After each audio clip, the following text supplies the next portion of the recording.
Welcome back, everyone. Ready for another deep dive? Always excited to explore. Today, we're going to unpack some ancient wisdom, a figure who bridges mythology, philosophy, and esoteric traditions. Hermes Trismegistus. Ooh, Hermes Trismegistus. Always a fascinating figure. Right. Our guide for this exploration is an article called Myths and Meanings: The Symbolism of Hermes Trismegistus from the Spiritual Seek website. Sounds like a good starting point. Definitely. Get ready to trace his influence through history and explore how his teachings still resonate today.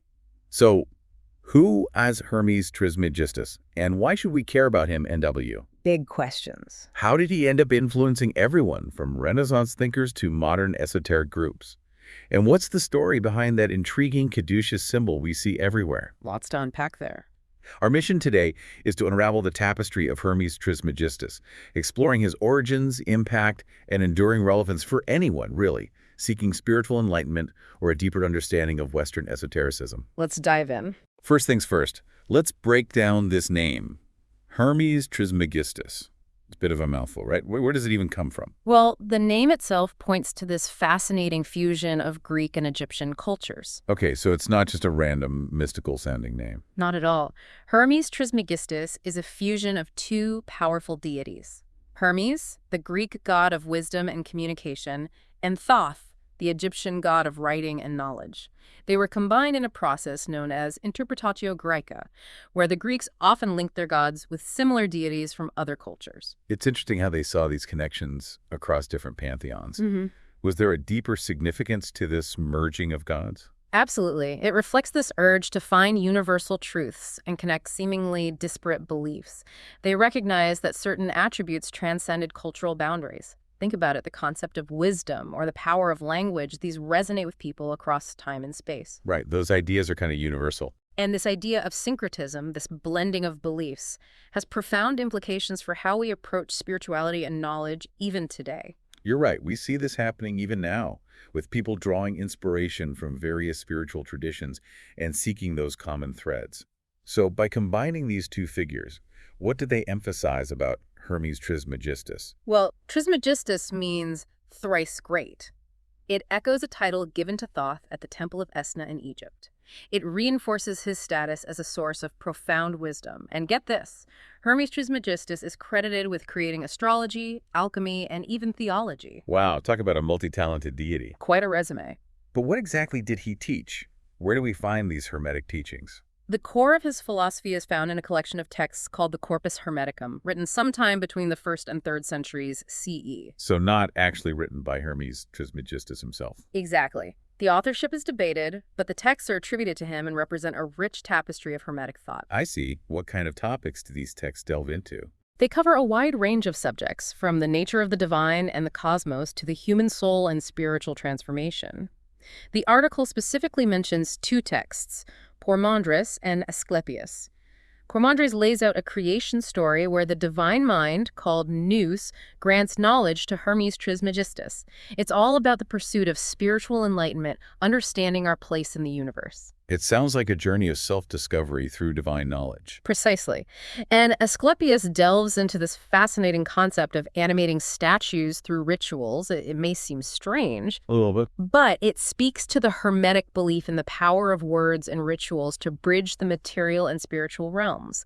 It suggests that we can tap into unseen forces and harness them for spiritual growth.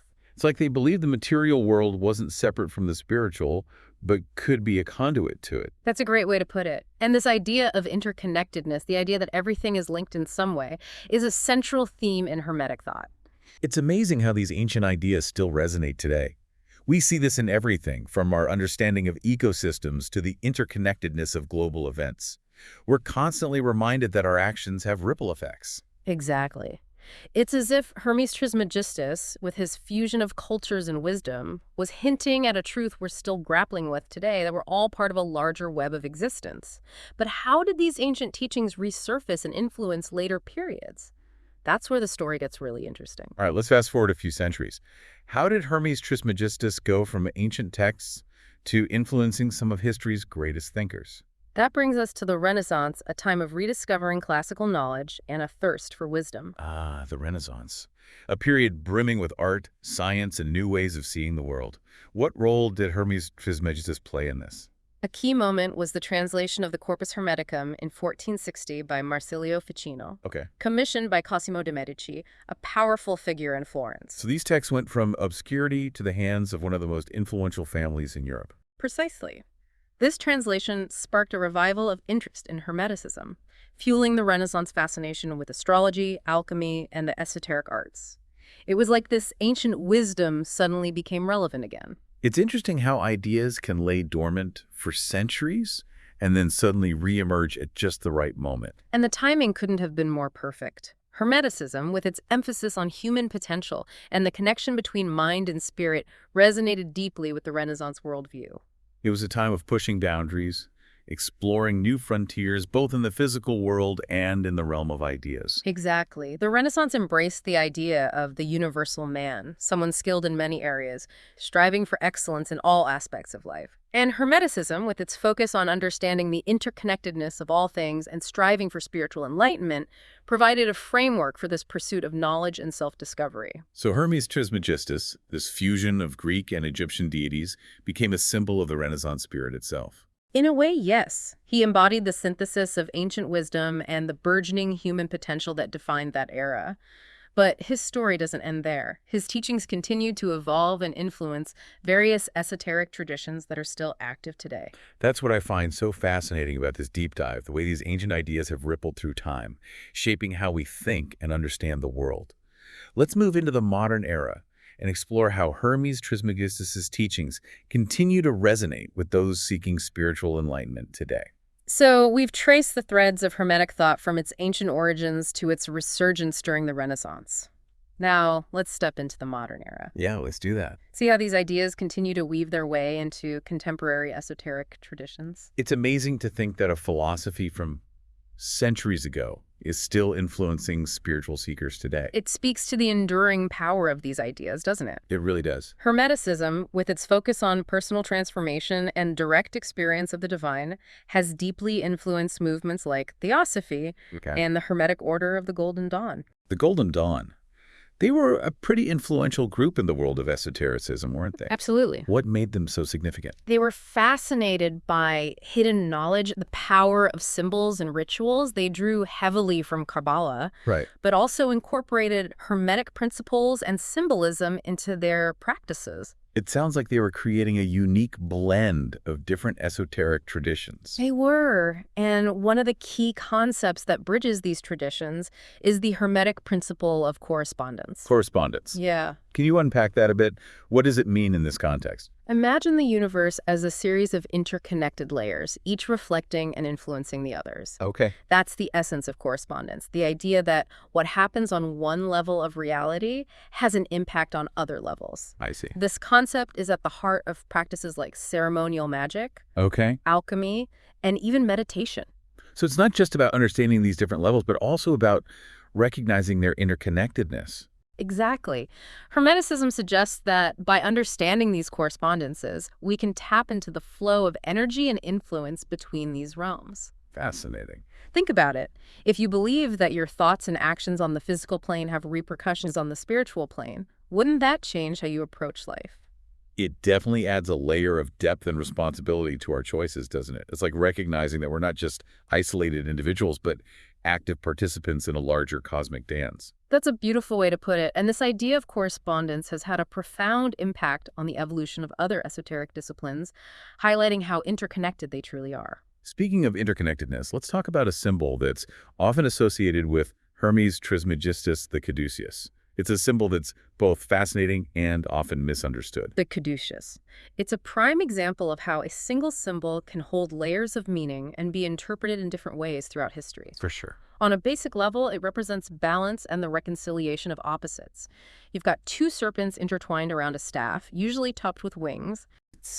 It's a visually striking image that evokes a sense of harmony and duality. It's interesting how those intertwined serpents almost seem to be in a dance, representing a push and pull between opposing forces. Exactly. And remember, Hermes was also seen as the protector of merchants and travelers. Right. So the caduceus became associated with commerce and negotiation. It's about finding a balance between different interests, facilitating communication and exchange. Right. And the Romans had their own version of Hermes, Mercury, Yes. who was also often depicted with a caduceus. Yes, and in Roman iconography, it further reinforces those associations with trade and communication. But the caduceus also has deeper, more spiritual interpretations. Those intertwined serpents symbolize the reconciliation of opposites, a concept that's central to alchemy and mysticism. It's about finding a harmonious balance between seemingly contradictory forces, like light and darkness, masculine and feminine. It sounds like it's about embracing the complexities of life, recognizing that everything exists in relation to its opposite. Precisely. And it connects to this idea of the axis mundi, the world axis that links heaven and earth, the spiritual and material realms. Okay. The wings on the caduceus represent the swift movement of Hermes between these realms, facilitating communication and the flow of knowledge.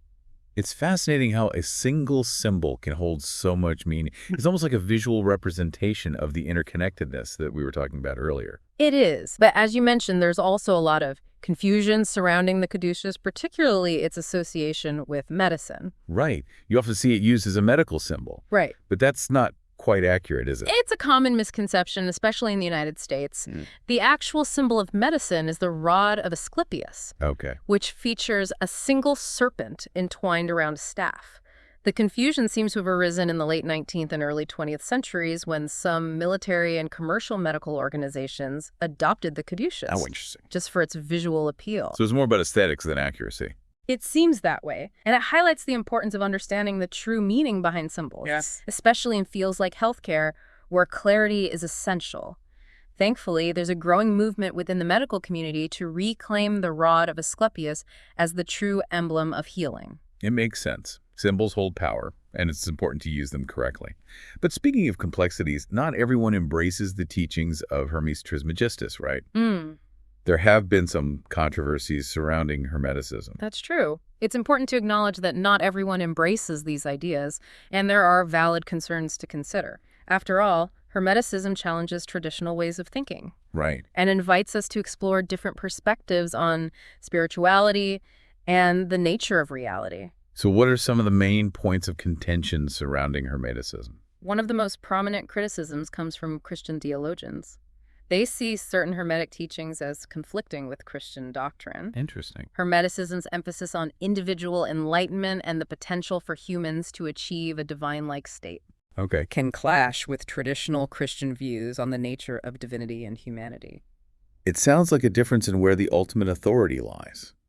Hermeticism seems to place more emphasis on personal experience and the potential for individual spiritual evolution. You've hit the nail on the head. And this tension reflects a broader conversation about the relationship between different spiritual and philosophical systems. It raises questions about how these systems interact, where they align, and where they diverge. Yeah, it's complex. It's a reminder that the search for truth is an ongoing journey, and there are multiple paths to explore. It's all about keeping an open mind and engaging in respectful dialogue, even when there are differences in beliefs. Are there any other criticisms of Hermeticism that we should be aware of? Some people express concern that without a strong ethical framework, Hermetic principles could be misused for personal gain. They worry that the emphasis on self-development might overshadow the importance of compassion, service to others, and a sense of universal responsibility. It's like any source of knowledge or power. It can be used for good or ill, depending on the intentions of the individual. Exactly. And this underscores the importance of ethical considerations in any spiritual pursuit. True spiritual growth involves not just personal transformation, Right. but also a deepening sense of connection to others and a commitment to using our knowledge and abilities for the betterment of the world. It's a reminder that spiritual wisdom should be balanced with ethical awareness and a sense of responsibility for the impact our actions have on others and the world around us. Absolutely. And it's crucial to approach any spiritual teachings with a critical eye, considering both their potential benefits and potential pitfalls. Hermeticism offers a wealth of insights, but it's up to us to integrate those insights into our lives in a way that aligns with our values and contributes to a more harmonious world. It's about taking responsibility for our own spiritual growth and ensuring that it's not just about personal gain, but about contributing to something larger than ourselves. Precisely. But even with those concerns in mind, the fact that these teachings are still being discussed and debated centuries later is a testament to their enduring power and relevance. They continue to spark our curiosity and invite us to explore the mysteries of the universe and our place within it. It's amazing to think that a figure who bridges ancient mythology and modern esoteric practices continues to inspire us to seek knowledge, explore different perspectives, and strive for spiritual growth. He embodies this timeless human quest for understanding, connection, and meaning. And perhaps that's the most enduring legacy of Hermes Trismegistus, the invitation to keep seeking, keep questioning, and keep expanding our understanding of ourselves and the cosmos. So as we wrap up this exploration of Hermes Trismegistus, what key takeaways can we leave our listeners with? What are some of the most important things to remember about his teachings and their relevance today? It feels like we've been on quite a journey, tracing the threads of Hermetic thought from ancient Egypt and Greece to the Renaissance and into modern esoteric practices. It really is remarkable how these ideas have resonated through time. We've unpacked not only the history, but also, I think, the enduring relevance of his teachings. For anyone who's interested in esoteric traditions, the power of symbols, or just like searching for meaning in the universe. Absolutely. There's something timeless about these concepts. If you had to distill it down, what would you say are the most significant takeaways from our deep dive into Hermes Trismegistus? What can we learn from him, today? I think one of the most profound lessons is this idea of interconnectedness, that Hermetic principle of correspondence that we talked about earlier. Right. It reminds us that we're not isolated individuals. We're part of a vast web of relationships. You're all connected. Connected to each other, to the natural world, to the cosmos as a whole. This awareness can really shift our perspective. Yeah, it can be pretty transformative. And it can influence how we approach everything, really, from our personal relationships to our understanding of global events. It's about recognizing that our actions have ripple effects, isn't it?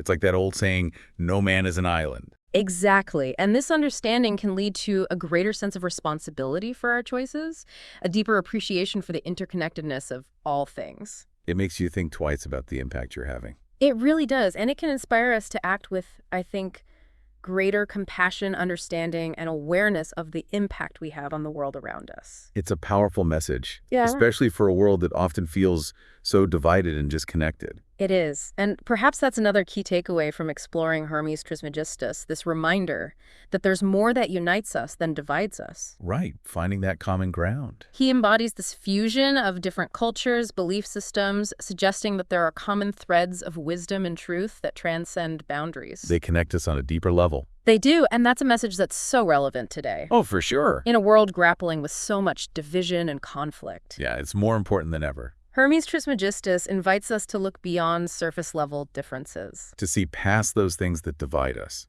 and seek the underlying connections that bind us together. He encourages us to embrace different perspectives, engage in open dialogue, and cultivate a sense of unity that honors both our individuality and our interconnectedness. Finding that balance is key. It is. It's a delicate dance. So as we wrap up this deep dive, I'm left with a sense of awe at the enduring power of these ancient teachings. Hermes Trismegistus, this enigmatic figure who bridges mythology, ancient wisdom, and modern esotericism, continues to offer us valuable insights and inspire us to delve deeper into the mysteries of existence. It really does, and there's always more to discover. If he were here today, what do you think he would say to us?